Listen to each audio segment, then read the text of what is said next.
Bismillahirrahmanirrahim. Assalamualaikum warahmatullahi wabarakatuh.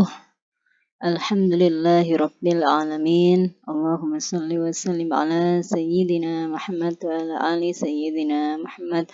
Allahumma rabbi israh li sadri wa yassir li amri wahlul 'uqdatam min lisani yafqahu qawli. Amma ba'du. Alhamdulillah, adik-adik sekalian, gimana kabarnya? Mudah-mudahan semuanya senantiasa selamat, sehat, senantiasa dalam lindungan Allah Subhanahu wa Ta'ala. Amin, amin, ya Rabbal 'Alamin. Pada kesempatan kali ini kita akan belajar tentang kidney fisiologi 2, ya. Materi ini merupakan kelanjutan dari materi sebelumnya tentang kidney fisiologi. Untuk itu kita akan sedikit mereview tentang materi pada pertemuan sebelumnya.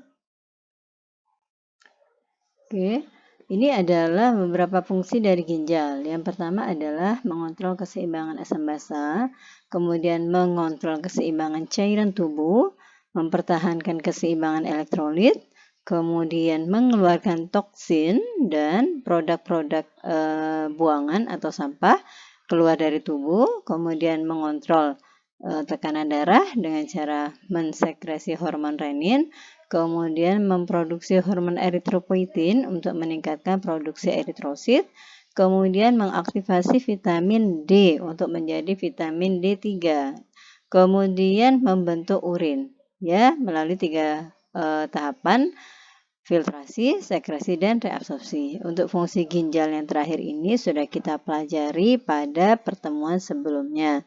Untuk itu akan kita bahas sedikit, ya. Ini adalah struktur anatomi ginjal. Seperti sudah kita bahas bahwa secara anatomis ginjal bisa kita bagi menjadi 2 bagian. Yang pertama renal corpuscle dan yang kedua adalah renal tubule.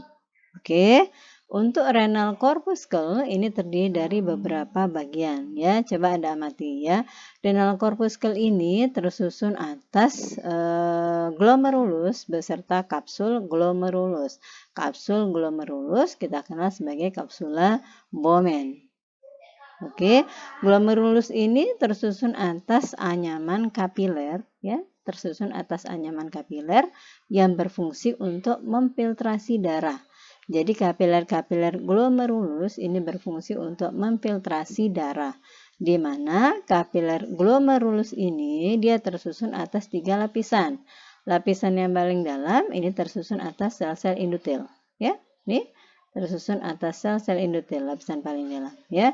Kemudian setelah lapisan endotel di bagian berikutnya adalah membran basalis. Ini membran basalis, ini membran basalis. Oke. Kemudian setelah membran basalis adalah sel-sel podosit, di mana sel-sel podosit ini lapisan paling luar dari dinding kapiler glomerulus, ya, dia melekat pada membran basalis melalui kaki-kaki pedikel. Ini kaki-kaki pedikel tempat melekatnya podosit pada membran basalis dinding kapiler glomerulus. Oke. Kemudian di antara kapiler glomerulus ini dia disanggah atau disokong oleh atau disupport oleh sel-sel mesangial, ya. Ini mesangial sel atau mesangium intraglomerular cell, sama, ya, fungsinya untuk menyanggah kapiler glomerulus. Oke. Kemudian ini ada struktur pembuluh darah yang masuk menuju kapiler glomerulus. Ini adalah arteriole afferent. Kemudian pembuluh darah yang meninggalkan kapiler glomerulus ini adalah arteriole efferent. Oke. Kemudian struktur tubulus, renal tubule yang paling dekat dengan glomerulus adalah tubulus proximalis, ya. Tubulus proximalis, di mana tubulus proximalis ini terdiri dari segmen yang lengkung dan segmen yang lurus. Oke. Kemudian pada tubulus distalis, ya. Tubulus distalis ini terletak setelah loop Henle, ya. Pada tubulus distalis ini terdapat sel-sel makula densa. Oke, nah di sekitar sel-sel makula densa ini terdapat sel-sel granular. sel-sel granular inilah yang berfungsi untuk mensekresi hormon renin. Oke, jadi renin dihasilkan oleh sel-sel granular. Sementara sel-sel makula densa ini bertugas untuk membantu meregulasi sekresi dari hormon renin. Oke, berikutnya kita pindah ke renal tubul ya. Renal tubul ini terdiri dari yang pertama, ini glomerulus beserta kapiler filtrasi glomerulus. Kemudian ini adalah yang paling dekat, tubul yang paling dekat dengan glomerulus adalah tubulus proximalis ya, di mana pada tubulus renal ini terjadi proses baik reabsorpsi maupun sekresi ya. Jadi setelah pada kapiler glomerulus ini terjadi proses filtrasi, kemudian filtrat ini akan dibawa menuju ke peritubular kapiler untuk dilakukan proses reabsorpsi. Jadi bahan-bahan yang masih dibutuhkan oleh tubuh direabsorpsi, kemudian setelah direabsorpsi bahan-bahan ini akan disekresikan kembali. Oke, kemudian menuju ke ini loop Henle. Loop Henle ini ada yang tebal, ada yang tipis ya sebenarnya. Ini loop Henle yang tebal, kemudian ini loop Henle yang tipis, kemudian ini menuju ke tubulus distalis. Ini menuju ke tubulus distalis. Oke, pada loop Henle ini terjadi proses reabsorpsi juga ya, pada loop Henle terjadi proses reabsorpsi juga. Kemudian pada tubulus distalis ini terjadi proses reabsorpsi, kemudian sekresi. Oke, kemudian bahan yang sudah disekresi pada tubulus distalis ini kemudian selanjutnya akan melalui tubulus collecting ya, collecting tubul. Ini juga pada collecting tubul ini masih terjadi proses reabsorpsi dan sekresi. Kemudian setelah melalui collecting tubul, bahan-bahan hasil sekresi ini kemudian akan dibawa ke collecting duct untuk kemudian diekskresi melalui bladder terlebih dahulu ya, ditampung pada ureter ya. Jadi bagian dari nefron yang menghubungkan nefron dengan ureter adalah pelvis renalis. Dari collecting duct menuju pelvis renalis, masih ingat ya, sambil diingat-ingat. Kemudian dari pelvis renalis kemudian menuju ke ureter, dari ureter menuju ke bladder vesika urinaria, dari vesika urinaria menuju ke uretra, dari uretra baru kemudian dikeluarkan dari tubuh. Ya, ingat. Proses filtrasi itu dari kapiler glomerulus, kemudian filtrat dibawa ke lumen tubulus proximalis. Oke, hasil filtrasi glomerulus atau filtrat ini disebut sebagai primary urine. Sementara bahan-bahan yang disekresi setelah direabsorpsi dari tubulus proximalis ini disebut sebagai secondary urine. Ya, kalau proses reabsorpsi dari lumen tubulus, ini reabsorpsi dari lumen tubulus menuju ke kapiler. Sekresi dari kapiler menuju ke lumen tubulus. Ya, ini reabsorpsi dari lumen menuju ke kapiler. Ya, reabsorpsi dari lumen menuju ke kapiler. Reabsorpsi dari lumen menuju kapiler. Sekresi dari kapiler menuju ke lumen. Reabsorpsi dari lumen menuju kapiler, sekresi dari dari kapiler menuju ke lumen, kemudian dilanjutkan dengan proses berikutnya yaitu ekskresi. Oke, kita lanjut. Ini bahan-bahan yang direabsorpsi dan disekresi ya, yang direabsorpsi pada tubulus dan disekresi contohnya yang direabsorpsi ion-ion apa aja? Natrium, klor, kemudian potasium atau kalium, kalsium, magnesium, kemudian sulfat, kemudian HCO3- atau bikarbonat ya. Kemudian kalau metabolit ini yang direabsorpsi adalah glukosa, asam amino, protein, kemudian vitamin.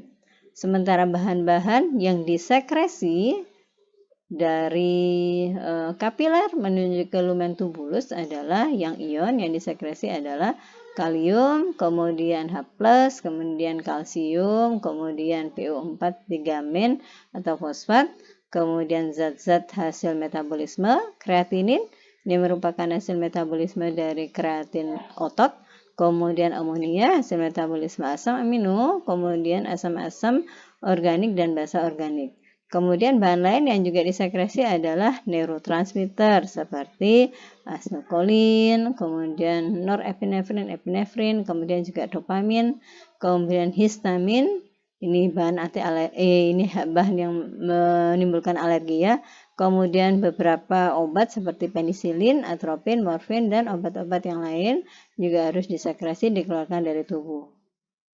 Ya, kemudian bahan lain yang direabsorpsi dan juga disekresi adalah urea, kemudian water, kemudian urobilinogen dan bilirubin.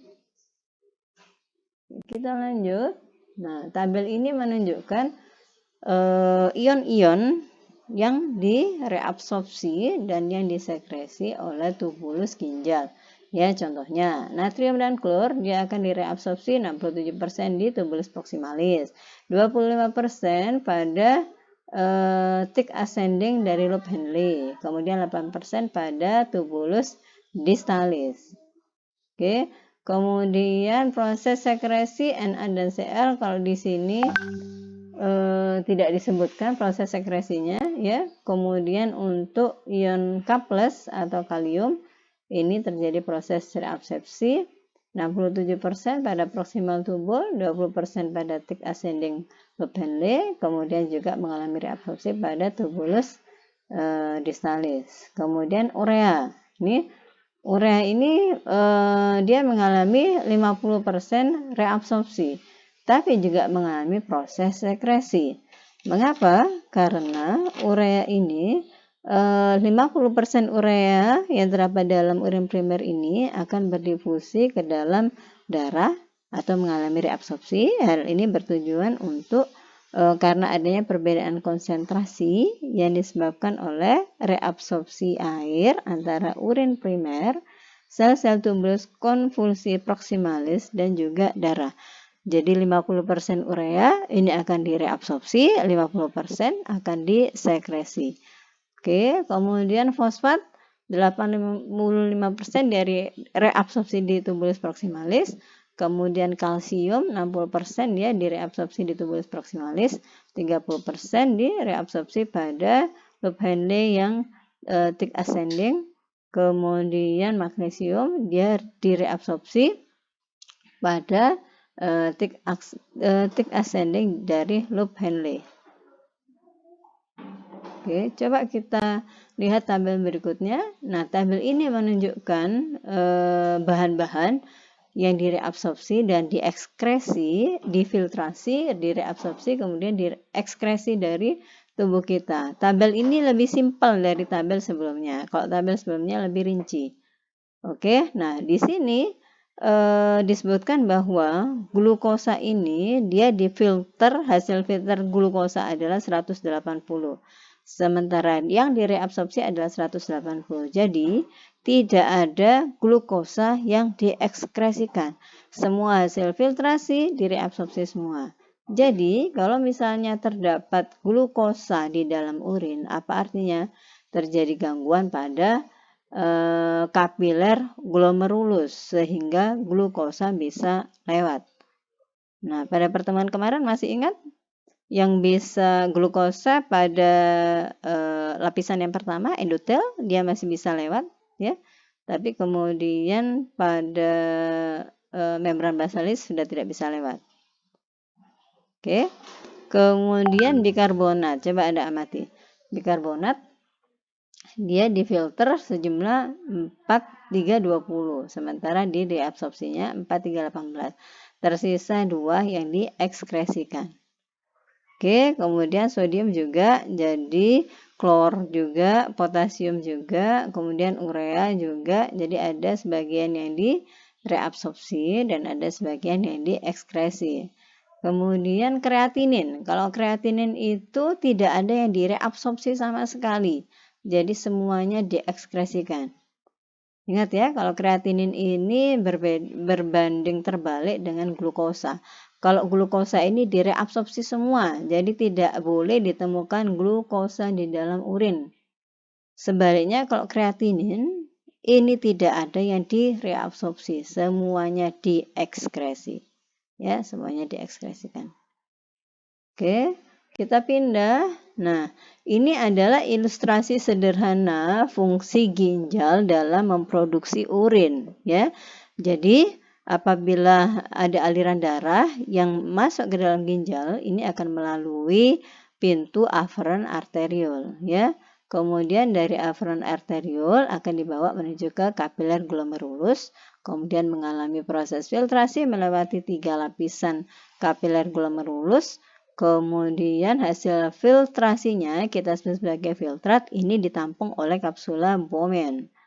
Oke, kemudian dari kapsula Bowman dibawa turun menuju ke tubulus proximalis.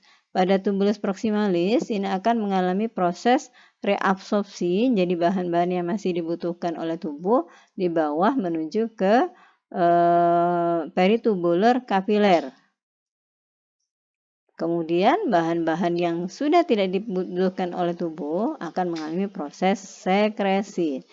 Seluruh bahan yang sudah tidak dibutuhkan oleh tubuh setelah melalui proses sekresi harus dikeluarkan dari tubuh. Apa saja bahan-bahan yang diekskresikan dari tubuh kita?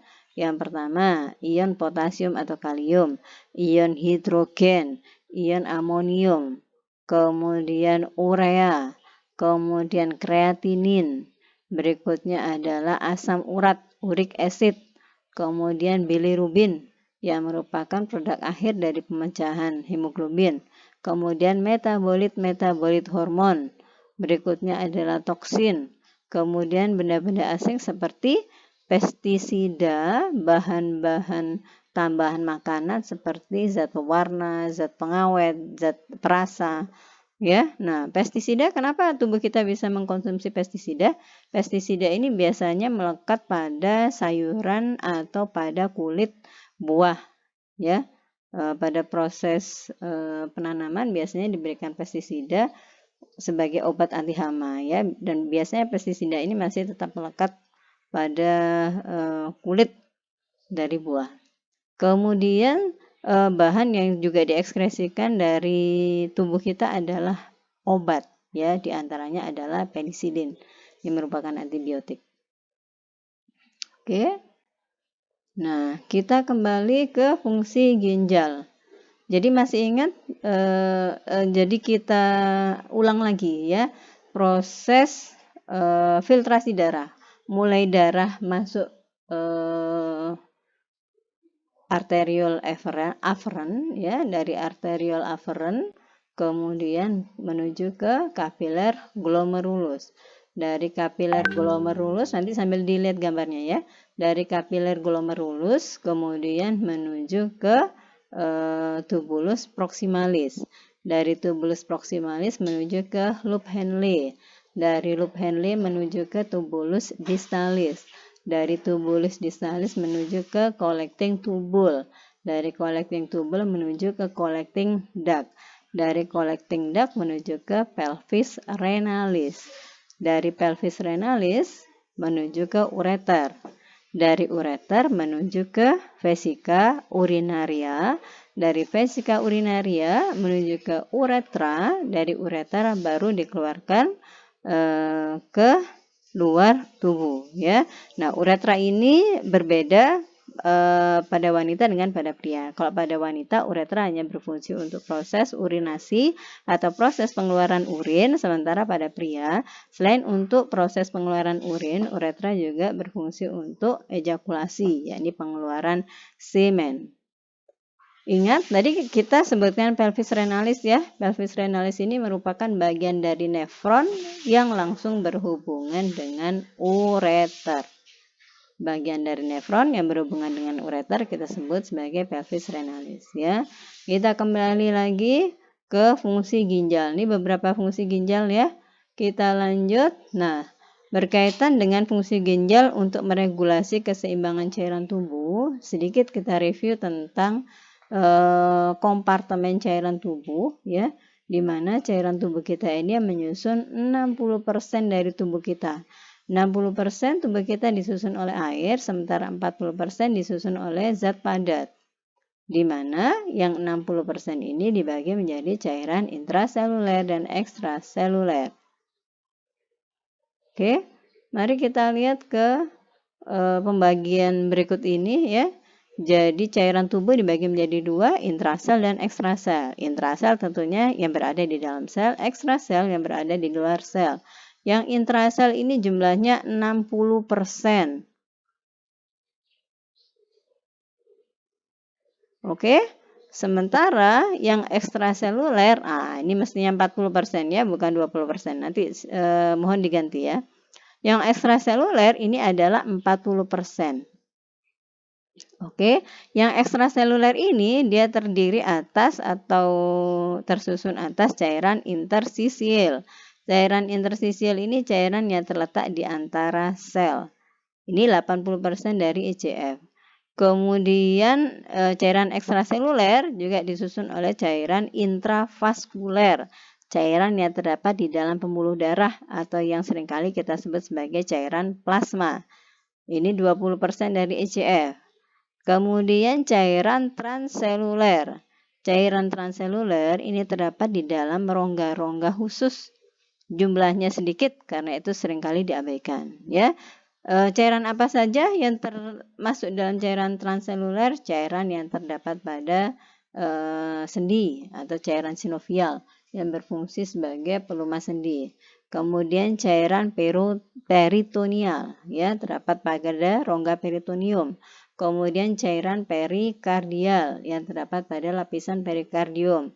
Kemudian cairan intraokuler yang terdapat pada mata ya, kemudian cairan cerebrospinal yang terdapat pada otak. Kita lanjut, ini gambaran dari cairan-cairan yang ada di dalam tubuh kita ya. Ini cairan intraseluler, cairan yang terletak di dalam sel, ya, cairan yang terletak di dalam sel. Nih, coba diamati warnanya. Nih cairan yang terletak di dalam sel disebut cairan intraseluler. Kemudian ini adalah cairan yang terletak di luar sel dan di luar plasma, ya, atau bisa juga disebut di antara sel, ya, yang kita sebut sebagai cairan interstisial. Kemudian cairan yang terdapat di dalam pembuluh darah yang kita sebut sebagai cairan plasma. Ini kapiler-kapiler endotel ya, ini pembuluh darah. Ini sel-sel.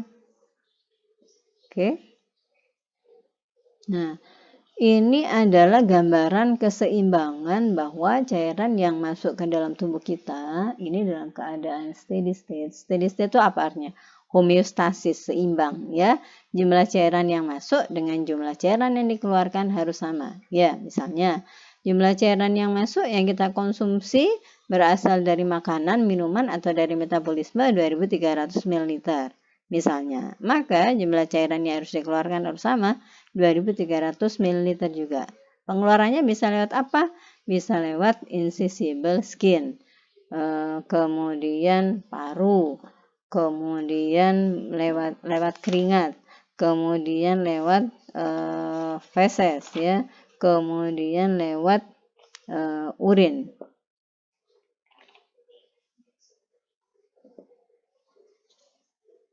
Incisible ini maksudnya pengeluaran cairan dari tubuh melalui proses difusi. Ya, incisible bisa melalui kulit atau melalui paru.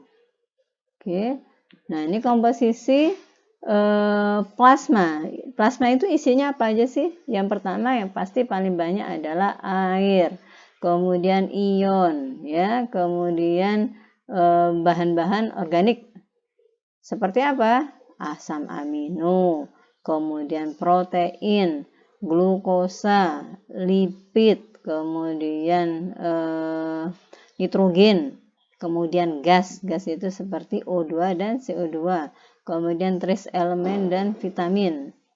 Nah, protein yang terdapat pada plasma kita sebut sebagai protein plasma. Ada 3 macam ya. Kita sudah bahas semuanya, albumin, globulin, dan fibrinogen. Albumin berfungsi untuk mengatur keseimbangan tekanan osmotik koloid plasma atau tekanan onkotik, di mana dengan adanya albumin ini cairan ditahan untuk tidak keluar dari pembuluh darah, ya. Kemudian globulin, kalau globulin dibutuhkan untuk pembentukan imunoglobulin atau antibodi. Fibrinogen dibutuhkan untuk proses pembekuan darah. Nah, berikutnya adalah osmolaritas dan osmolalitas cairan tubuh. Ini penting karena mempengaruhi fungsi sel. Ya, apa beda osmolaritas dengan osmolalitas? Sebenarnya sama ya. Bedanya hanya pada satuannya. Kalau osmolaritas itu jumlah terlarut di dalam berapa mililiter larutan gitu ya.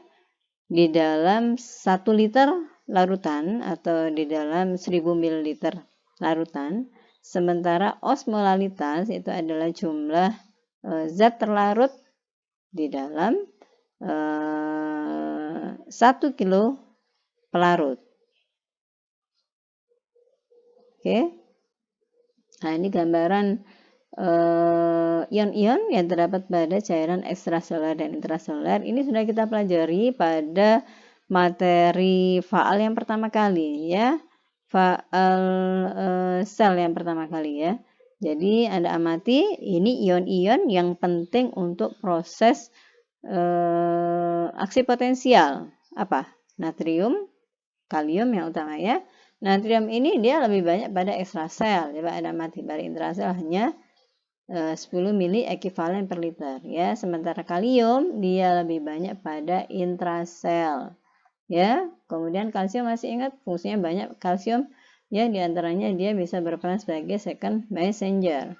Kalsium juga berperan pada proses eksositosis neurotransmitter ya, dan yang lainnya. Silakan dipelajari kembali materi kita di faal 1 ya.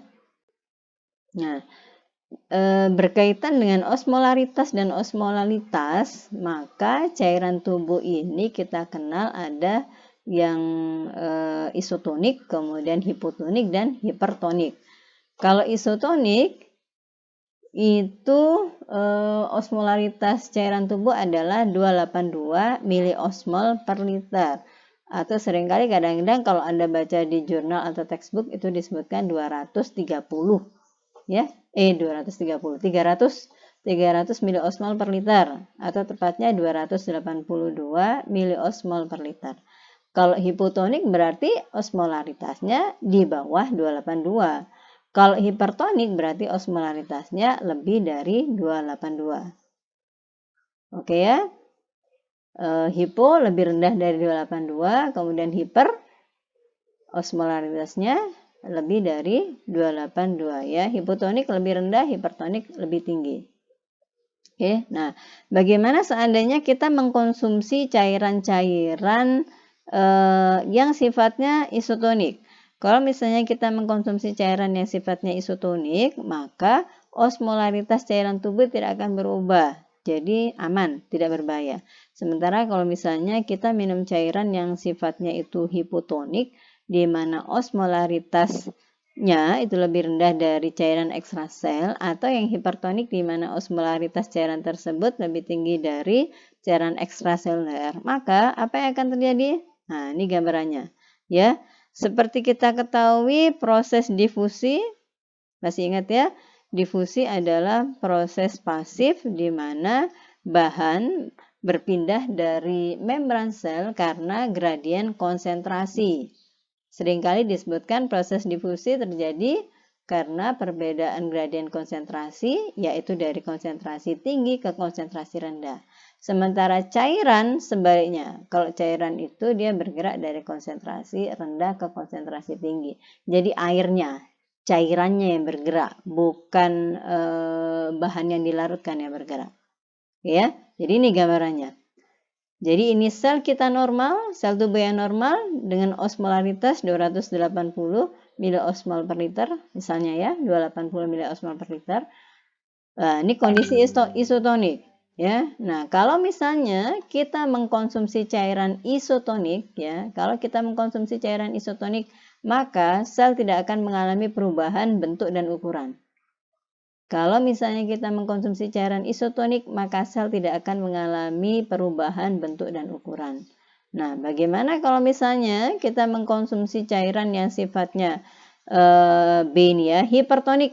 Kalau kita mengkonsumsi cairan yang hipertonik, berarti kadar cairan di luar sel ya atau cairan yang kita konsumsi ini konsentrasinya lebih tinggi. Nah, karena konsentrasinya lebih tinggi, maka air akan berpindah dari sel menuju keluar. Karena itu kenapa sel akan mengalami shrinkage atau pengerutan atau mengecil. Coba Anda amati, ukuran sel jadi mengecil, bentuk sel juga berubah. Nah, ini berbahaya karena bisa mempengaruhi fungsi sel. Oke, atau sebaliknya, kalau misalnya mengkonsumsi cairan yang sifatnya itu hipotonik, maka cairan akan berpindah dari cairan yang kita konsumsi masuk ke dalam sel, sehingga sel akan mengalami pembengkakan atau swelling. Ini juga berbahaya karena bisa merubah ukuran dan bentuk sel, sehingga bisa mengganggu fungsi sel. Jadi yang aman adalah kita mengkonsumsi cairan yang isotonik. Kalau hipotonik berbahaya. Kenapa? Karena bisa menyebabkan sel mengalami pembengkakan atau swelling. Bentuk sel dan ukuran sel berubah, fungsi sel juga berubah. Kemudian kalau kita mengkonsumsi cairan hipertonik, sel akan mengalami shrinkage ya. Jadi sel akan mengecil. Kemudian selain mengecil dia bentuknya juga berubah. Nah, ini juga mempengaruhi fungsi sel. Oke. Jadi yang aman adalah mengkonsumsi cairan isotonik, di mana osmolaritas cairan tersebut sama dengan osmolaritas cairan ekstraseluler, yakni sekitar 280 atau 300 miliosmol per liter. Oke, berikutnya ini adalah gangguan yang terjadi apabila kadar cairan di dalam cair ekstraseluler itu meningkat. Ya, kondisi ini kita sebut sebagai edema atau odema atau odem sama ya, odem atau odema sama ya. Jadi edema ini terjadi karena akumulasi cairan yang berlebihan di dalam jaringan. Umumnya edema ini terjadi pada cairan ekstraseluler, tetapi bisa juga terjadi pada cairan intraseluler. Jadi kita lanjut. Nah, karena itu kenapa disebutkan ada edema intraseluler, ada juga edema ekstraseluler. Edema intraseluler ya di dalam sel ini bisa disebabkan karena beberapa faktor. Yang pertama karena depresi pada metabolisme sel, gangguan pada metabolisme sel, ya. Kemudian karena kekurangan nutrisi pada sel kekurangan nutrisi. Atau yang ketiga karena adanya inflamasi pada sel. Masih ingat tanda inflamasi? Apa saja? Ada 5 ya. 5 tanda kardinal radang. Apa aja? Mulai dari rubor, kemudian tumor, kemudian kalor, kemudian dolor, dan yang terakhir adalah fungsio lysa. Ya, nah yang menyebabkan pembengkakan kita sebut apa? Tumor. Ya, nih bisa menyebabkan pembengkakan di dalam selnya membesar atau cellular swelling. Oke, berikutnya adalah extracellular edema. Edema yang terjadi pada cair ekstraseluler. Ini bisa disebabkan karena akumulasi cairan yang berlebihan pada space-space ekstraseluler atau pada rongga-rongga intersisial ya. Ini bisa disebabkan karena bocornya cairan dari plasma nih menuju ke rongga-rongga intersisial. Atau yang kedua, gangguan pada pembuluh limfatik yang gagal mengembalikan cairan dari rongga intersisial menuju ke pembuluh darah. Oke, kita pindah. Nah, edem ini bisa juga terjadi selain pada cair intraseluler, cair ekstraseluler, edema juga bisa terjadi pada potensial space. Edema yang terjadi pada potensial space kita sebut sebagai efusi. Edema yang terjadi pada potensial space kita sebut sebagai efusi. Apa saja potensial space yang bisa mengalami edema? Pada pleural cavity. Ini terdapat di mana? Paru. Ya. Kemudian pada pericardial cavity. Terdapat pada apa ini? Jantung. Lapisan pembungkus jantung ya. Kemudian pada peritoneal cavity. Di mana? Peritoneum. Rongga perut. Kemudian synovial cavity. Ini pada rongga sendi. Ya. Kemudian cairan ya, kemudian joint cavity juga pada sendi, kemudian bisa juga terjadi pada bursa. Bursa ini apa? Bursa ini adalah pelumas dan bantalan yang terdapat di sekitar sendi. Oke, nah efusi kalau misalnya dia terjadi pada rongga abdomen, ya, ini kita sebut sebagai asites. Ya, jadi perut yang membesar karena akumulasi cairan pada rongga abdomen itu kita sebut sebagai asites. Nah, dalam kasus-kasus yang serius, ini cairannya ini bisa terakumulasi 20 liter sampai lebih. Masya Allah, besar ya.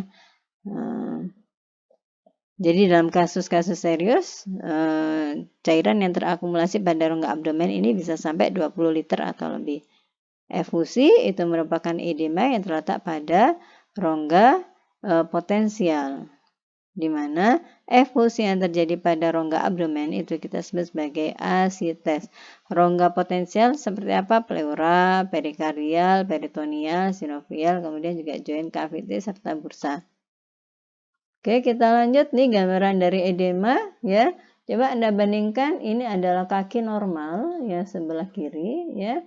Coba Anda amati ini kakinya normal, kemudian juga ini ankle, mata kaki juga nampak ya.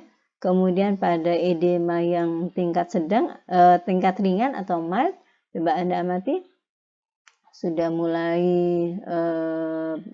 tertutup oleh cairan.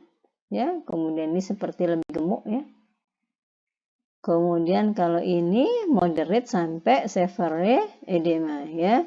Jadi yang edema yang sedang sampai dengan yang berat, Mbak Anda amati hampir tidak kelihatan. Nah, ini gemuk ya, kelihatan kalau besar. Nah, satu lagi ciri-ciri edema adalah kalau misalnya bagian yang edem itu kita tekan, maka tidak mudah untuk kembali. Nih, ya, jadi kalau misalnya ditekan, dia tidak mudah untuk kembali. Oke, nah ini adalah fungsi dari ginjal selain fungsi untuk menghasilkan urin. Ya, ginjal juga berfungsi untuk meregulasi tekanan arteri atau tekanan darah. Ya, tekanan arteri sama dengan tekanan darah. Bagaimana caranya? Dengan cara mensintesis renin yang dihasilkan oleh sel apa tadi? Sel granular yang terdapat di dekat sel makula densa. Ya, sistem ginjal untuk mengatur tekanan darah kita sebut sebagai RAAS atau renin angiotensin aldosteron system. Ya, coba kita amati gambarnya. Nah, ini sebenarnya sudah kita pelajari pada saat materi kelenjar adrenal. Ya, kita sudah belajar ini ya. Nah, sedikit kita ulas atau kita review ya. Renin disebutkan tadi bahwa ginjal bisa meregulasi peningkatan tekanan darah karena ginjal bisa menghasilkan hormon renin ya yang dihasilkan oleh sel granuler di dekat sel makula densa. Nah, renin yang dihasilkan oleh ginjal, renin ini dihasilkan oleh ginjal karena atau sebagai respon terjadinya penurunan tekanan darah ya. Jadi kalau terjadi penurunan tekanan darah, maka ginjal akan mensekresi renin. Renin ini akan mengkonversi angiotensinogen yang dihasilkan oleh liver menjadi angiotensin 1. Oke, berikutnya angiotensin 1 akan dikonversi menjadi angiotensin 2 oleh enzim ACE. Ya. Enzim ACE ini yang sekarang lagi ngetren ya, ACE2, di mana ACE2 ini merupakan reseptor dari virus SARS-2 corona. Ya. Nah, kalau di sini enzim ACE ini dia bisa dihasilkan oleh paru, kemudian juga bisa dihasilkan oleh ginjal sendiri yang dibutuhkan untuk mengkonversi angiotensin 1 menjadi angiotensin 2. Oke, nah angiotensin 2 yang kemudian memiliki efek bermacam-macam. Apa saja? Yang pertama, angiotensin 2 akan meningkatkan aktivitas simpatik. Kalau aktivitas simpatik meningkat, maka bisa meningkatkan kontraksi otot jantung. Otot jantung berkontraksi bisa meningkatkan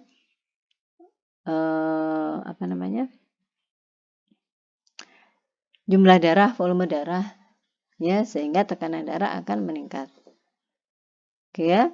Kemudian yang kedua, angiotensin 2 ini dia bisa meningkatkan reabsorpsi natrium, kemudian meningkatkan ekskresi kalium, juga menyebabkan retensi H2O. Ya, sebagaimana kita ketahui, natrium ini dia sifatnya retensi air ya. Kalau natrium retensi air berarti kalau misalnya natrium banyak di dalam tubuh, maka air cenderung dipertahankan di dalam tubuh, tidak diekskresikan ya. Peningkatan cair tubuh akan meningkatkan volume plasma. Peningkatan volume plasma dia akan menyebabkan terjadinya peningkatan tekanan darah. Oke, yang kedua, yang ketiga, angiotensin 2 ini akan merangsang korteks adrenal untuk mengeluarkan aldosteron. Aldosteron ini sifatnya sama, dia bisa menyebabkan reabsorpsi natrium ya, sehingga terjadi retensi H2O. Oke. Kemudian angiotensin 2 dia juga bisa menyebabkan terjadinya vasokonstriksi pembuluh darah. Vasokonstriksi pembuluh darah menyebabkan peningkatan tekanan darah. Oke, berikutnya angiotensin 2 juga akan merangsang hipofisis posterior untuk mensekresi ADH. Peningkatan sekresi ADH menyebabkan jumlah pipis kita akan berkurang atau jumlah cairan yang dikeluarkan oleh tubuh kita berkurang ya. Penurunan jumlah cairan yang dikeluarkan dari tubuh kita tentunya akan meningkatkan volume cair dalam tubuh kita. Volume cair dalam tubuh kita meningkat, volume plasma meningkat. Volume plasma meningkat, maka tekanan darah juga akan meningkat ya. Ingat ini tadi disebutkan ada natrium ya. Natrium ini kalau di dapur kita kenal sebagai apa? Garam dapur. Berarti konsumsi garam dapur ini bisa meningkatkan tekanan darah. Betul nggak? Ya. Jadi konsumsi natrium ini bisa meningkatkan tekanan darah. Kalau begitu, apakah penderita hipertensi kontraindikasi untuk mengkonsumsi natrium? Tidak ya. Kalau nggak boleh mengkonsumsi garam, kasihan nanti ya. Kenapa? Makanannya jadi hambar semua ya. Bolehkah penderita hipertensi mengkonsumsi garam? Boleh, asalkan garamnya adalah garam yang rendah natrium atau bahkan tidak ada natrium sama sekali. Oke, jadi penderita hipertensi boleh mengkonsumsi garam asalkan garamnya tidak mengandung natrium atau rendah natrium sehingga tidak bisa menyebabkan terjadinya peningkatan tekanan darah. Oke, berikutnya adalah fungsi ginjal. Ginjal ternyata berfungsi juga untuk meregulasi keseimbangan asam basa. Caranya gimana? Melalui buffer yang terdapat pada cairan tubuh. Tadi ya ada yang direabsorpsi itu HCO3-min ya, dia berfungsi sebagai buffer. Bisa juga terdapat pada paru ya. Kemudian ginjal juga mengeliminasi bahan-bahan yang sifatnya asam yang diperoleh dari metabolisme protein. seperti asam sulfur, kemudian asam fosforik. Nah, ini cara ginjal untuk meregulasi keseimbangan asam basa ya, dengan melalui buffer yang terdapat dan pada cairan tubuh, kemudian mengekskresi asam untuk dikeluarkan dari tubuh ya, yang terutama dari metabolisme protein seperti asam sulfur, kemudian asam fosfor. Oke, kita pindah. Nah, ini cara ginjal untuk meregulasi keseimbangan asam basa ya, dengan cara mereabsorpsi HCO3- ion, kemudian mensekresi H+, dan mengekskresi NH4 atau amonia. Apa beda sekresi dan ekskresi? Kalau sekresi dia dikeluarkan dari sel tetapi masih bisa dimanfaatkan oleh tubuh. Tapi kalau ekskresi dia memang dikeluarkan dari tubuh karena bahan ini sudah tidak bermanfaat bagi tubuh. Oke. Jadi cara ginjal untuk meregulasi keseimbangan asam basa, yang pertama reabsorpsi HCO3-, yang kedua sekresi H+, dan yang ketiga adalah ekskresi NH4. Oke. Kemudian ginjal dikatakan dia juga bisa meregulasi produksi eritrosit. Mengapa? Karena ginjal bisa mensekresi eritropoietin. Ingat, kalau misalnya kadar eritropoietin ini menurun atau rendah, bisa menimbulkan anemia yang serius. Ya, apabila kadar eritropoietin ini rendah, maka bisa menimbulkan anemia yang serius. Mengapa? Karena anemia yang serius ini bisa disebabkan karena kerusakan ginjal yang parah, kemudian pengangkatan ginjal, kemudian juga bisa disebabkan karena hemodialisis atau cuci darah. Ini bisa juga menyebabkan penurunan kadar eritropoietin. Jadi penurunan kadar eritropoietin ini bisa disebabkan karena apa aja? Kerusakan ginjal yang parah, atau ginjal yang sudah diangkat, kemudian juga bisa karena proses hemodialisis. Oke, kita pindah. Nah, ini eritropoietin. Eritropoietin tepatnya dia disekresi oleh sel-sel peritubular. Ya. Nah, eritropoietin ini dia disekresi sebagai respon penurunan oksigen yang dibawa ke ginjal, tentunya bersama dengan darah ya, darah apa? Afferent arteriole. Jadi ternyata darah yang dibawa oleh afferent arteriole itu kadar oksigennya rendah. Nah, kadar oksigennya rendah pada darah yang dibawa oleh arteriole afferent itu menyebabkan sel-sel interstisial peritubular ini terangsang untuk menghasilkan eritropoietin atau mensekresi eritropoietin. Oke, selanjutnya eritropoietin itu akan disekresikan ke pembuluh darah, kemudian dari pembuluh darah akan dibawa ke bone marrow, khususnya yang red bone marrow.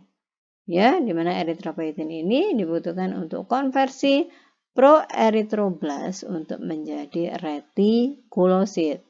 Masih ingat retikulosit? Retikulosit ini eritrosit yang belum matang ya. Nah, setelah terbentuk retikulosit, kemudian akan disekresikan ke plasma sirkulasi sehingga dalam waktu 1-2 hari retikulosit ini akan matang menjadi eritrosit. Nah, eritrosit ini sudah kita ketahui bahwa sitoplasmanya banyak mengandung hemoglobin, di mana hemoglobin lah yang berfungsi untuk mengikat oksigen. Sehingga kalau misalnya eritrositnya meningkat, hemoglobinnya meningkat, tentunya oksigennya juga akan meningkat. Ya, ingat yang memproduksi, kalau tadi renin diproduksi oleh sel-sel granuler yang berada di dekat sel-sel makula densa. Kalau eritropoietin ini dia disekresi oleh sel-sel interstisial peritubular atau sel-sel peritubular. Oke. Kita pindah. Nah, ternyata ginjal juga berfungsi untuk meregulasi 1,25 dihidroksi vitamin D3 production. Ya, 1,25 dihidroksi vitamin D3 ini kita sebut sebagai kalsitriol. 1,2,5 dihidroksivitamin D3, ini kita sebut sebagai kalsitriol. Kalsitriol ini penting buat apa aja? Buat deposisi kalsium pada tulang, kemudian reabsorpsi kalsium pada organ pencernaan, kemudian juga regulasi kalsium dan fosfat di dalam darah. Oke, jadi 1,2,5 dihidroksi vitamin D3 atau kalsitriol yang dihasilkan oleh ginjal ini penting untuk apa? Yang pertama, deposisi kalsium pada tulang. Yang kedua, reabsorpsi kalsium pada GI tract. Yang ketiga, regulasi kalsium dan fosfat. Nah, ini gambarannya. Kalau ini gambaran lengkap bagaimana proses aktivasi vitamin D. Sebenarnya tubuh kita ini sudah memiliki vitamin D yang terdapat pada permukaan kulit kita. Hanya saja vitamin D yang kita miliki itu belum aktif. Harus diaktifkan menjadi vitamin D3 melalui paparan UVB. Ya, kalau ada paparan UVB, vitamin D akan mengalami aktivasi menjadi vitamin D3. Vitamin D3 yang sudah aktif ini akan dibawa ke sirkulasi, ya, yang akan diikat oleh binding protein dari vitamin D3 atau bisa juga diikat oleh lipoprotein, ya.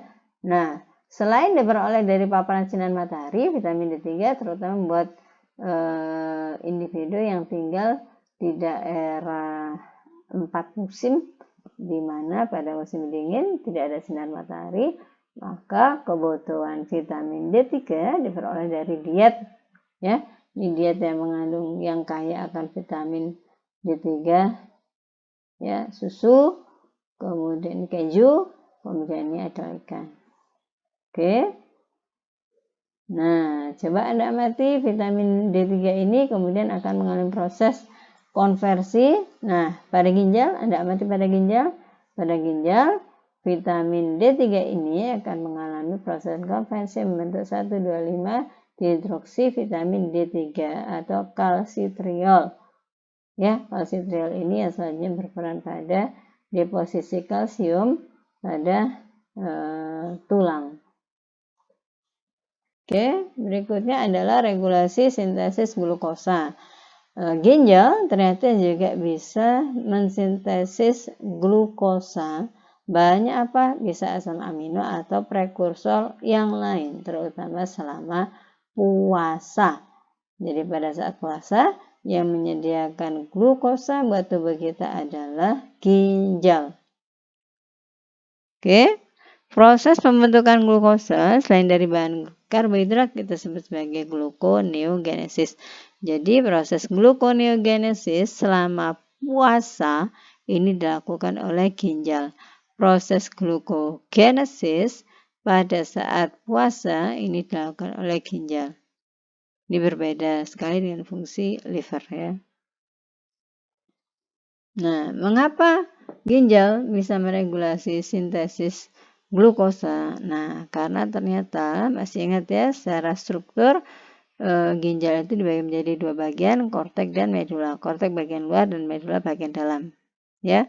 Nah, ternyata pada kortek ginjal itu dia mengandung enzim untuk gluconeogenesis. Ya, jadi pada bagian kortek itu memiliki enzim gluconeogenesis kan, tetap bisa mensintesis glukosa tetapi dalam jumlah kecil atau terbatas. Ya, jadi pada bagian kortek dia fungsinya adalah sintesis glukosa karena adanya enzim gluconeogenesis.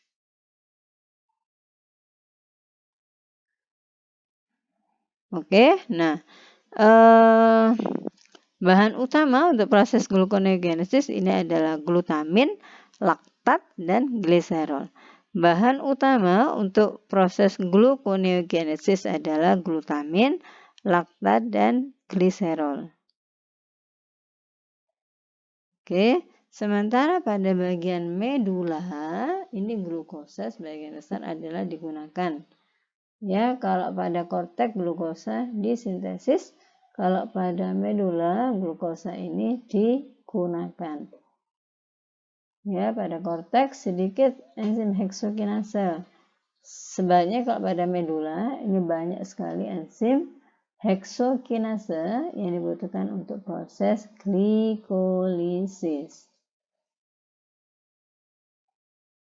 Nah, medula renalis ini bisa membentuk glikogen, ya, tapi tidak bisa melepaskan glukosa bebas di dalam sirkulasi, jadi bentuk glukosa. Ingat ya, jadi proses pembentukan glukosa selama puasa itu dilakukan oleh ginjal. Kenapa? Karena ada enzim yang berfungsi untuk gluconeogenesis. Ya, pada korteks. Sementara pada medula itu yang berfungsi adalah enzim heksokinase yang dibutuhkan untuk proses glikolisis. Bahan-bahan untuk membentuk gluconeogenesis pada ginjal adalah glutamin, laktat, dan gliserol. Glutamin, laktat, dan gliserol. Oke. Nah, ini adalah gangguan pada ginjal ya. Kita sudah sampai pada kidney disorder. Berarti tinggal sedikit lagi ya materinya ya. Kidney disorder ini akan kita bagi menjadi dua, yakni kidney disease dan kidney failure atau gagal ginjal ya. Ini gagal ginjal ya. Ini penyakit-penyakit yang ada pada ginjal selain gagal ginjal ya. Oke, kidney disease kidney disease dan problemnya itu biasanya yang melakukan treatment adalah nefrologis atau ahli spesialis ginjal gitu ya. Sementara kalau ada batu ginjal ini yang memberikan treatment adalah urologis atau spesialis urologi ya. Nah, ini beberapa kidney disease. Contohnya adalah glomerulonefritis atau disebut juga nefritis. Apa artinya? Radang yang terjadi pada glomerulus. Ya. Radang atau inflamasi yang terjadi pada glomerulus, ya. Kemudian hidronefrosis. Hidro itu air, ya. Nefro ginjal. Apa artinya?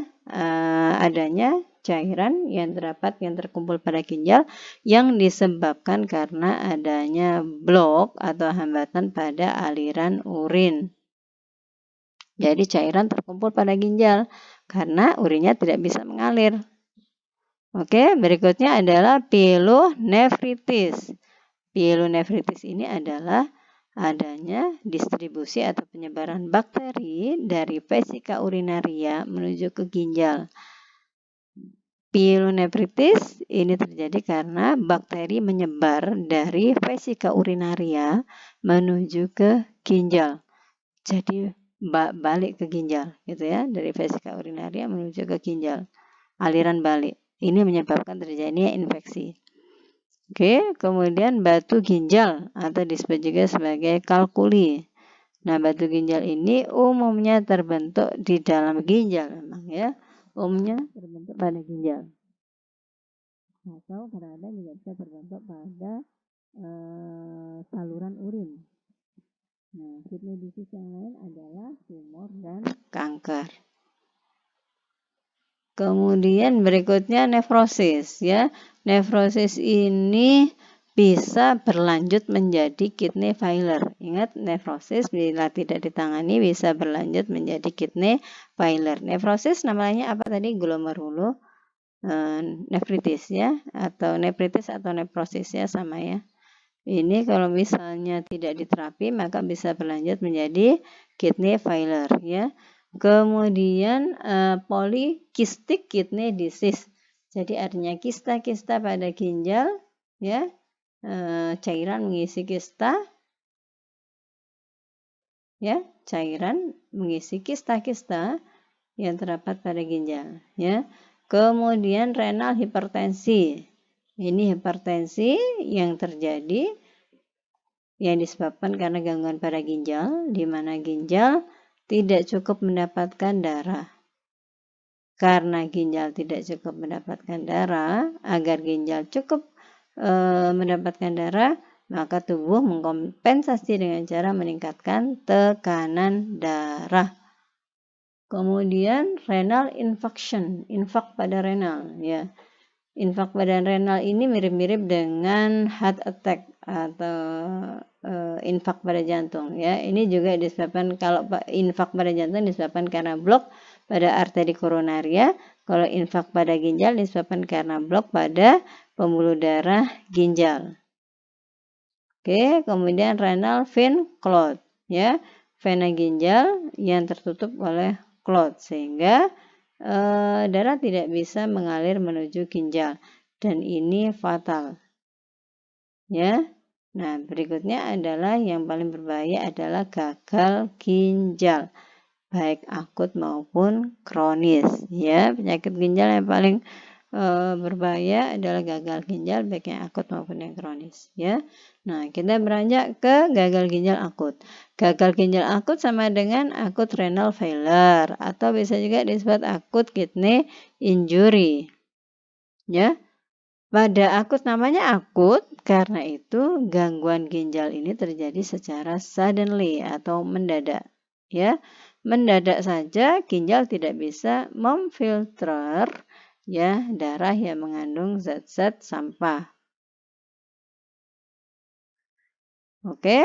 Nah, kalau misalnya ginjal tidak bisa memfilter darah, akibatnya apa? Maka akan terjadi akumulasi dari zat-zat sampah ini, dan kalau misalnya jumlahnya cukup tinggi, ini merupakan kadar yang membahayakan.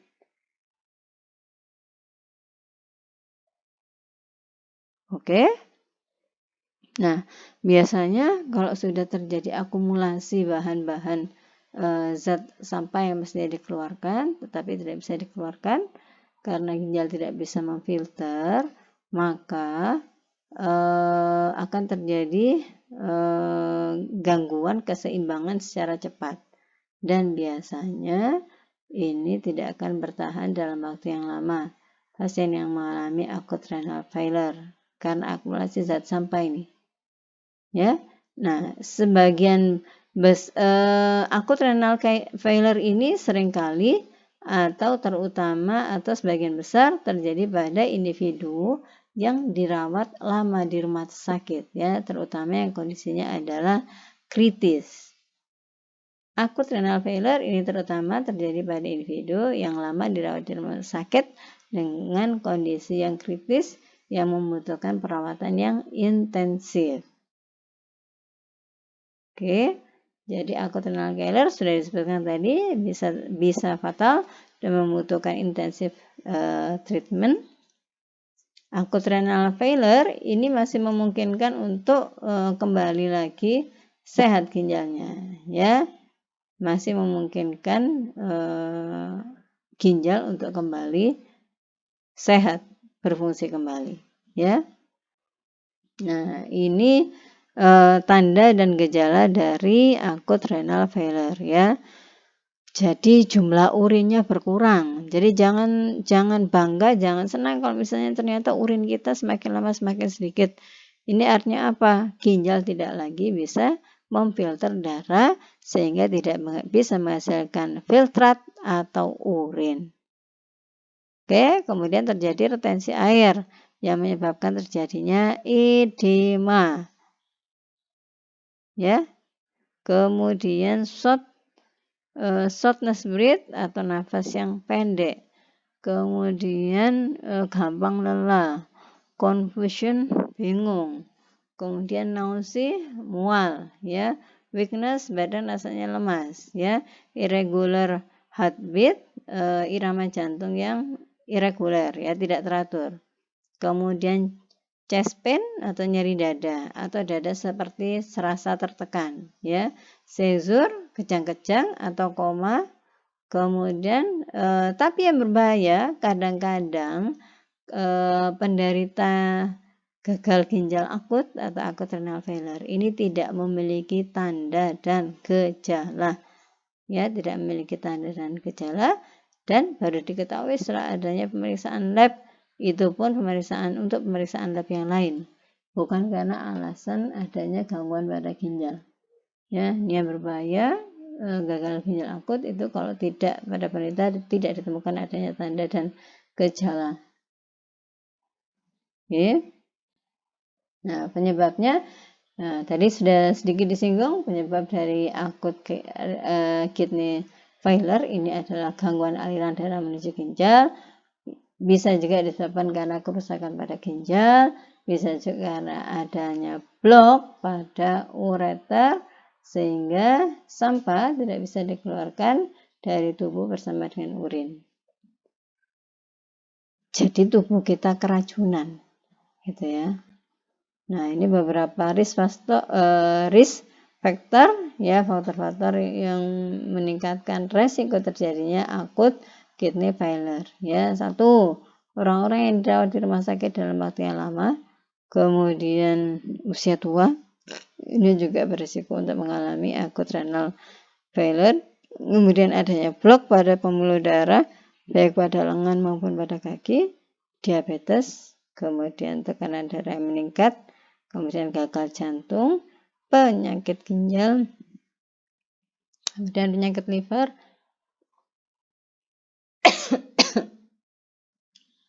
kemudian juga beberapa penyakit kanker dan treatmentnya itu juga bisa mengganggu fungsi ginjal, di mana penderita harus mengkonsumsi obat-obatan. Berikutnya ini adalah diagnosis dari akut kidney failure ya. Jadi bagaimana pemeriksaannya? Yang pertama pengukuran urin selama 24 jam ya. Jadi pengukuran jumlah urin dalam 24 jam tentunya ini volumenya urinnya akan berkurang ya. Kemudian yang kedua adalah tes darah, di mana kalau tes darah ini untuk mengetahui apakah ginjalnya berfungsi atau tidak itu diketahui dari kadar urea dan kreatinin. Jadi pada gagal ginjal akut ini kadar urea dan kreatininnya ini meningkat cukup tajam ya, terjadi peningkatan kadar urea dan kreatinin. Kemudian bisa juga menggunakan imaging test ya. Imaging test ini seperti ultrasound dan computerized tomography. Ini juga untuk melihat fungsi ginjal juga, atau melalui biopsi. Biopsi ini adalah pengangkatan sebagian kecil jaringan ginjal untuk dilakukan tes di lab dengan cara memasukkan jarum untuk menuju ke melalui kulit ya, masukkan jarum melalui kulit, kemudian menuju ke ginjal untuk kemudian diambil sebagian jaringan ginjalnya ya, biopsi. Kemudian treatment untuk akut kidney failure ya, yang pertama treatmentnya adalah untuk mengatur atau menyeimbangkan jumlah cairan di dalam darah ya. Kalau misalnya kekurangan cairan dalam darah, maka diberikan cairan lewat intravena. Kalau misalnya terlalu banyak cairan, maka diberikan diuretik. Diuretik ini akan merangsang penderita untuk berkemih atau pipis ya. Kemudian yang kedua, medikasi untuk mengontrol kadar potasium darah atau kadar kalium di dalam darah ya. Nah, kalau ginjal rusak itu tidak bisa lagi memfilter potasium. Ingat ya, kalau ginjal rusak tidak lagi bisa memfilter potasium. Dokter biasanya akan meresepkan kalsium, glukosa, atau sodium polisterin sulfonat. Tujuannya adalah untuk mencegah akumulasi potasium dalam jumlah yang tinggi. Mengapa? Karena kalau misalnya potasium atau kalium terdapat dalam jumlah yang tinggi, maka bisa menyebabkan gangguan pada irama jantung. Ya, kalau kadar potasium atau kalium dalam darah terlalu tinggi, maka bisa menyebabkan gangguan irama jantung dan otot-otot yang menjadi lemah. Kemudian medikasi untuk mengembalikan kadar kalsium di dalam darah ya. Jadi pada akut kidney atau akut kidney failure ini biasanya terjadi penurunan kadar kalsium yang terlalu rendah karena itu diberikan infus yang mengandung kalsium. Ya, yang keempat dilakukan dialisis ya atau cuci darah untuk mengeluarkan toksin dari darah ya. Toksin-toksin yang ada dalam darah ini bisa dikeluarkan lewat HD atau hemodialisis atau dialisis gitu aja ya. Nah, dialisis ini bisa membantu ya, bisa membantu mengeluarkan kadar potasium yang berlebihan dari tubuh. Nah, bagaimana cara dialisis ini? Selama proses dialisis, mesin akan memompa atau menarik darah keluar dari tubuh. Ya, pada proses dialisis, mesin dialisis itu akan menarik darah keluar dari tubuh. Oke, setelah darah keluar dari tubuh, kemudian dicuci, ya, setelah dicuci baru dikembalikan lagi ke dalam tubuh. Ya, nah ini beberapa komplikasi yang mungkin terjadi pada akut kidney failure. Ya, apa aja? Yang pertama, akumulasi cairan pada paru sehingga menyebabkan nafas pendek. Kemudian nyeri dada bila terjadi inflamasi pada perikardium. Kemudian otot-otot melemah. Otot-otot melemah bila terjadi gangguan keseimbangan cairan dan elektrolit. Kemudian bisa memungkinkan juga terjadi kerusakan permanen pada ginjal. Kalau terjadi kerusakan permanen pada ginjal, pasien mutlak harus dilakukan HD atau hemodialisis, atau yang kedua adalah transplant ginjal. Ya, jadi kalau kerusakan ginjal itu sudah permanen, maka harus dilakukan dialisis atau HD, atau bisa juga dilakukan transplant pada ginjal. Ya, komplikasi berikutnya yang paling fatal adalah bisa menimbulkan kematian. Oke, berikutnya kalau tadi akut, ini adalah chronic kidney failure ya, atau chronic kidney disease. Kalau kronik itu waktunya lebih lama, karena itu pada chronic kidney failure ini menunjukkan penurunan fungsi ginjal secara bertahap. Penurunan fungsi ginjal secara bertahap. Oke. Nah, ada beberapa penyakit atau kondisi yang bisa mengganggu fungsi ginjal, menyebabkan kerusakan pada ginjal selama beberapa bulan atau beberapa tahun. Chronic kidney failure ini bisa terjadi selama beberapa bulan atau beberapa tahun. Pada tahap awalnya, hanya sedikit tanda dan gejala. Chronic kidney failure itu kalau pada tahap awal, tanda dan gejalanya itu hanya sedikit, sampai kemudian fungsi ginjal terganggu, nah baru muncul ya sign dan simptomnya. Kemudian pada tahap yang advance, maka akan terjadi kadar fluid, elektrolit, dan sampah yang terlalu banyak dalam tubuh. Ya, nah kemudian treatment itu difokuskan pada progres kerusakan kidney yang lambat.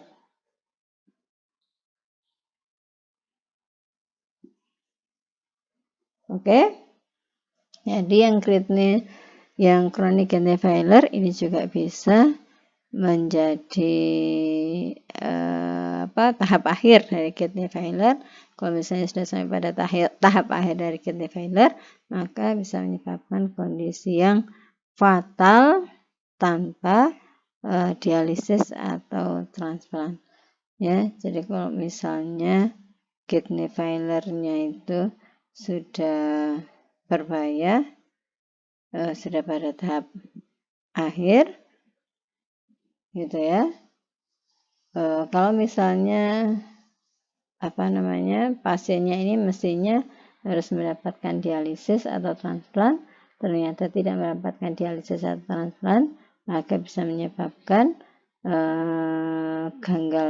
gagal ginjal kronis pada tahap akhir, end stage chronic kidney failure, ya. Jadi pada gagal ginjal kronis, kalau misalnya pasien itu tidak mau dilakukan HD atau hemodialisis atau dilakukan transplant, maka ini bisa mengancam keselamatan penderita. Ya, Ini beberapa tanda dan gejala dari chronic kidney failure, ya.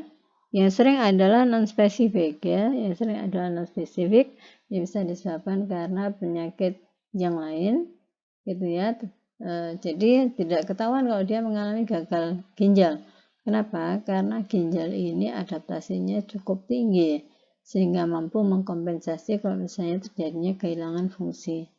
Selain itu, nah ini tidak spesifik kan, mual, muntah, nafsu makan menurun, kemudian lelah, weakness ini lemas, gangguan tidur, kemudian perubahan pada urin, kemudian penurunan mental, ya, kemudian kram pada otot, kemudian swelling pada kaki dan ankle, kemudian persistent itching, kemudian chest pain. Berikutnya adalah nafas yang pendek, kemudian juga bisa terjadi peningkatan tekanan darah yang sulit dikontrol. Peningkatan tekanan darah yang sulit untuk dikontrol, ya. Nah, etiologinya dari chronic kidney failure apa aja? Bisa diabetes baik tipe 1 2, kemudian tekanan darah yang tinggi, glomerulonefritis, interstitial nephritis, kemudian polycystic kidney disease, kemudian obstruksi dari urinary tract jangka panjang, kemudian vesicoureteral reflux, jadi urin kembali ke ginjal lagi, kemudian recurrent kidney infection, disebut juga sebagai pyelonephritis, infeksi kidney yang berulang-ulang. Ini adalah risk factor dari chronic kidney failure, ya, diabetes, tekanan darah tinggi, kemudian gangguan pada jantung dan pembuluh darah, kemudian smoking, obesity, kemudian bisa terjadi pada African Amerika, kemudian Native Amerika atau Asian Amerika, kemudian ada histori pada family, kemudian terjadinya abnormal struktur ginjal, kemudian juga proses menua. Ya, nah diagnosis dari chronic kidney failure ini ditegakkan berdasarkan apa aja? 1. Anamnesis, ya, tentang kebiasaan pengeluaran urin, kemudian anggota keluarga yang mungkin mengalami gagal ginjal. Kemudian physical exam. Physical exam ini blood vessel dari jantung, physical exam, ya, pemeriksaan fisik, jadi berdasarkan dari kondisi jantung dan pembuluh darah. Kemudian blood test. Blood test ini yang diamati adalah kadar dari waste product, terutama kreatinin dan urea, ya. Kemudian urin test. Urin test, ya, tentunya dianalisis adalah urinnya, ya. Jadi urin test ini untuk mengetahui struktur dan ukuran ginjal. Urin test ini untuk mengetahui penyebab dari chronic kidney failure, ya. Kalau yang imaging test, ya, foto, ya, ini bisa digunakan untuk mengetahui struktur dan ukuran dari ginjal. Kemudian berikutnya adalah pengambilan sampel jaringan ginjal untuk tes atau biopsi. Ya, biopsi ini seringkali dilakukan anestesi. Kemudian setelah dianestesi, jarum yang tipis akan diinsersikan melalui kulit menuju ginjal, ya, biopsi ini, ya. Kemudian biopsi sampel dikirim ke lab untuk mengetes, untuk membantu menentukan penyebab dari gagal ginjalnya itu apa, ya, dari biopsi. Kemudian imaging test. Treatment yang diberikan pada penderita chronic failure kidney failure, yang pertama adalah untuk mengendalikan tekanan darah yang tinggi, itu diberikan obat-obat untuk merangsang urinasi, ya. Yang pertama adalah angiotensin converting enzyme inhibitor. Yang kedua adalah angiotensin 2 reseptor blocker. Kemudian berikutnya adalah water pill. Kemudian diet rendah garam, ya. Jadi treatment pada chronic kidney failure ini didasarkan pada gejalanya. Kalau gejalanya itu terjadi tekanan darah yang tinggi, maka diberikan angiotensin converting enzyme inhibitor, angiotensin 2 reseptor blocker, kemudian pill water, kemudian low salt diet. Ya, diet rendah garam, ya. Kemudian juga medikasi untuk menurunkan kadar kolesterol, yakni pemberian statin. Kemudian medikasi untuk merawat anemia, kemudian diberikan eritropoietin suplemen. Tujuannya adalah untuk mencegah terjadinya lelah dan lemas akibat anemi, ya. Kadang-kadang juga ditambahkan medikasinya itu ditambahkan dengan zat besi. Nah, kemudian kalau misalnya terjadi swelling, diberikan medikasi untuk mengatasi swellingnya, yaitu diberikan diuretik. Kemudian medikasi untuk melindungi tulang, yakni kalsium dan vitamin D3 suplemen untuk bisa mencegah tulang lemah dan resiko fraktur. Ya, kemudian yang fosfat, ya, ini untuk menurunkan kadar kalsium darah.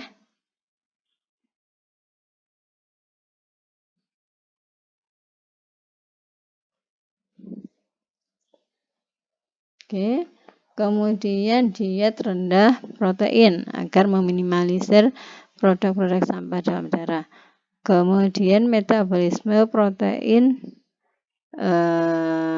food itu akan membentuk host product di mana ginjal mampu memfilter,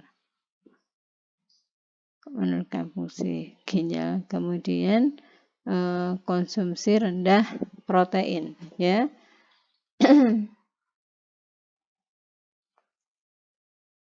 Kemudian adalah pada tahap akhir kidney disease, itu treatment yang terakhir adalah dialisis atau kidney transplant. Dialisis atau kidney transplant. Treatment terakhir untuk penderita kidney disease adalah dialisis atau kidney transplant.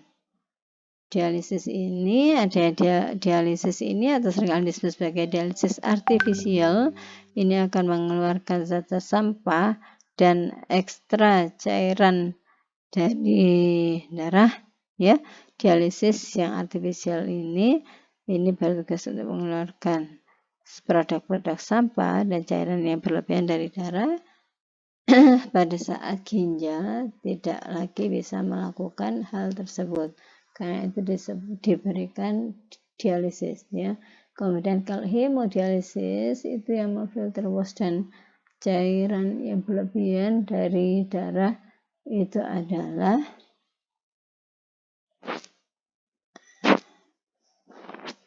dialisis, ya. Mesin memfilter zat sampah karena tubuh atau ginjal tidak bisa melakukan sendiri, ya. Kemudian dialisis peritoneum. Dialisis peritoneum ini caranya adalah menggunakan kateter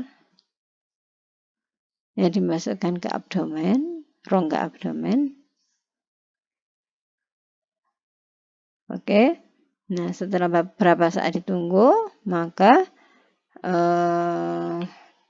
bahan-bahan dialisis tadi akan dikeluarkan dari tubuh, di mana bahan-bahan dialisis tadi yang sudah mengabsorpsi zat-zat sampah itu akan bisa mengeluarkan zat-zat sampah dari tubuh.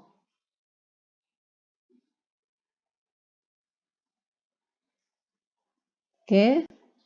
Berikutnya, kalau misalnya dialisis tidak bisa mengatasi, maka harus dilakukan transplantasi kidney. Transplantasi ini adalah tentunya melibatkan proses pembedahan, ya, yang memindahkan kidney dari donor ke kidney resipien. Kidney donor tentunya adalah yang sehat, ya. Oke. Nah, transplantasi ginjal ini bisa diperoleh dari ginjalnya bisa diperoleh dari donor yang masih hidup maupun yang sudah meninggal. Ingat, transplantasi ginjal ini memindahkan ginjal yang sehat dari donor ke ginjal resipien, ya. Bisa terjadi pada ginjal donor yang sudah mati atau masih hidup. Kemudian diberikan medikasi yang biasanya ditolak oleh tubuh. Ya, pada kidney transplant tidak perlu lagi, kalau sudah dilakukan kidney transplant tidak perlu lagi dilakukan dialisis, ya. Kemudian kalau dialisis gak mau, transplantasi liver transplantasi ginjal gak mau, terus apa yang harus dilakukan? Memberikan konservatif measure.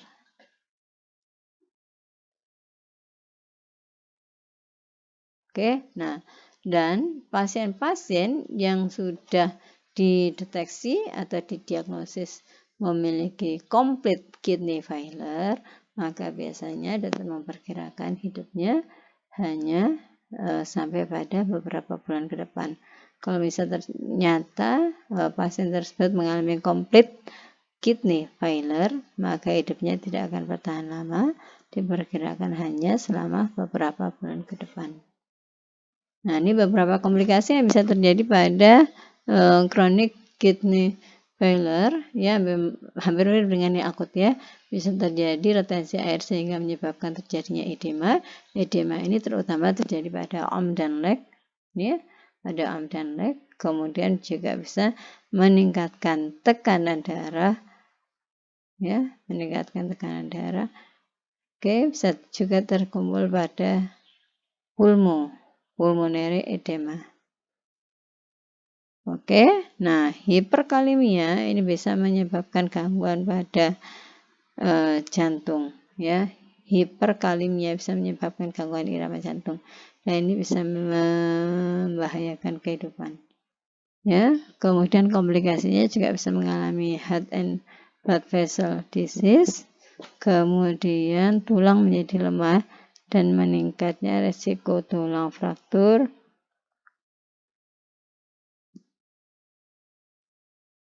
Kemudian tulang menjadi lemah dan meningkatkan resiko fraktur pada tulang. Kemudian komplikasi berikutnya terjadinya anemia, kemudian penurunan sex drive atau libido, kemudian disfungsi erektil atau penurunan fertilitas. Kemudian chronic kidney failure juga bisa menyebabkan terjadinya kerusakan pada CNS atau Central Nervous System, bisa menyebabkan yang bersangkutan itu sulit untuk berkonsentrasi, kemudian terjadinya perubahan personal, bisa juga mengalami kejang-kejang. Komplikasi berikutnya menurunnya imun respon, ya, karena rentan mengalami infeksi. Kemudian komplikasi kalau pada perikarditis, inflamasi yang terjadi pada perikardium, ya. Kemudian pregnancy komplikasi bisa membawa resiko untuk ibu dan bayinya. Ya, bisa menyebabkan terjadinya komplikasi pregnancy, bisa menyerang ibu beserta bayinya. Oke, kemudian